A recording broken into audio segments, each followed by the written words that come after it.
നമ്മുടെ കസബയിൽ മമ്മൂക്കൊക്കെ ഒരുപാട് നെഗറ്റീവ് ഇമേജും കൂടി വന്നൊരു എവിടെ ആര് നെഗറ്റീവ് കൊടുത്തു? ആര് നെഗറ്റീവ്? നിങ്ങൾ WCCയിലെ അല്ല ഞാൻ ആ കാര്യത്തേക്ക് ഞാൻ പറയാനൊക്കെ ഞാൻ പറഞ്ഞല്ലോ, നിലപാടുകളുള്ള പെണ്ണുങ്ങളെ എനിക്ക് ഇഷ്ടമാണ്. പാർവതി തിരുവോത്തിനെയൊക്കെ ഇഷ്ടമാണ്. എനിക്ക് പാർവതിനെ ഭയങ്കര ഇഷ്ടമാണ്. പാർവതി ഇവിടെ എത്രയോ സിനിമകളിൽ പാർവതിയുടെ സിനിമകൾക്ക് ഞാൻ ഫിനാൻസ് ചെയ്തിട്ടുണ്ട്. മനസ്സിലായോ? പിന്നെ ഞങ്ങൾ ഇത്രയും വിചാരിച്ചത് കർമ്മ, ഞാനതിനെ കോസ്മിക് ലോ എന്ന് പറയും. നമ്മൾ ചെയ്യുന്നതെല്ലാം അനുഭവിച്ച് ഇവിടെ നിന്ന് പോകത്തുള്ളൂ. അത്ര വിശ്വസിക്കുന്നുണ്ട്. ഞാൻ 100% വിശ്വസിക്കുന്നു.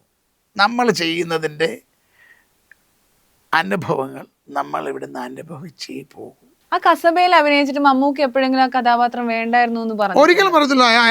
അതേ ഒരു ആക്ടറല്ലേ, ദാറ്റ്സ് ഓൺലി പേഴ്സണാലിറ്റി വേറെ, ആക്ടിങ് വേറെ. അതൊരു ക്യാരക്ടർ അല്ലേ? അതെ അതെ, അതൊരു ക്യാരക്ടർ മാത്രമല്ലേ? അതെന്തിനാ? പക്ഷെ ഒരുപാട് പേര് മമ്മൂക്കയെ പോലുള്ള ഒരു ലെജൻഡ് അതിൽ അഭിനയിച്ചത് കൊണ്ടാണ് ആ ഒരു ഇമേജ് മോശമായിട്ട് വന്നത്.